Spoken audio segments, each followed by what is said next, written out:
Magandang gabi mga kasimanwa.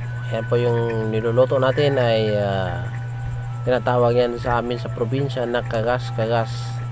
Masarap yung ulam yan. At tapos isawsaw sa suka na may sili. At ito yung ginagawa namin suka, yung nipa.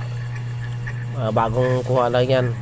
Kaya gagawing nipa. Tapos ito ongoing pa rin yung pagbabantay natin para maluto yung ating kagas-kagas na sinanlag or nilagang kagas-kagas.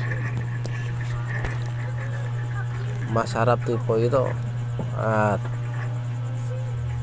mataba. Ayan po yung tapos nagpapak muna tayo ng piniritong gisaw. Ayan, sarap ang gisaw na pinirito. At naginom na naman tayo dito ng isang basong nipa wine, tinatawag na tuba. Ayan, yummy.